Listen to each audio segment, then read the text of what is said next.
Ça mettrait de la vie, en tout cas un petit peu plus de vie dans ce championnat national. Attention à ce bon centre, on cherchait Grégory Gendré. On va trouver bien évidemment Anthony Robic, côté droit pour, eh bien on peut le dire, la plus grosse occasion de ce début de rencontre. Retombée bien sûr sur Gaëtan Laura, le meilleur buteur du côté de QRM qui va chercher Lucas Toussaint qui avait bien remis pour Ndao. Et finalement ce ballon qui va aller sortir Vincent. Mais là encore on a une action franche, une action intéressante.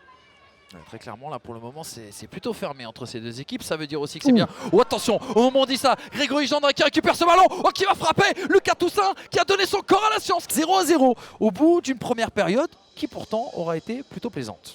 Il est allé très très haut, quand ça retombe comme ça, on ne sait jamais au niveau du timing où est-ce qu'on est. Oh, attention, avec cette frappe, on l'a vu en première intention et quelle occasion à nouveau. Oh, attention, avec cette petite erreur de Jules Mendy qui va profiter, Grégory Gendré, il y a de l'espace à droite, il l'a vu avec Anthony Robic qui va se placer face à Souchon.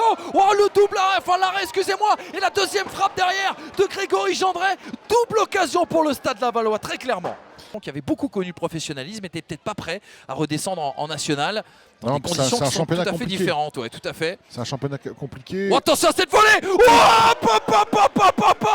quel but pour les tangos et pour le Stade Lavallois. L'artificier, le magicien, le chef en tout cas sur cette action. Il s'appelle tout simplement Johan Brun et il est venu illuminer cette soirée ici au Stade Robert Diochon. C'est là où on peut être mis très en danger. Attention Alexia Rojo là dans ses œuvres, Boudjema qui va se rappuyer bien sûr, attention ce ballon qui va arriver jusqu'à Gaël qui va frapper, croiser, égalisation ici au Stade Robert Diochon, un but partout, et bien le voilà, on en parlait justement de cette possibilité et surtout parfois des petits travers du Stade Lavallois, un but partout, tout est à refaire bien sûr pour les 100 et or et QRM qui fait preuve de caractère dans cette rencontre. Il préfère décaler bien sûr sur le côté, centre à venir, centre-tir même on peut le dire qui va obliger Louis Souchon à boxer des 2 points.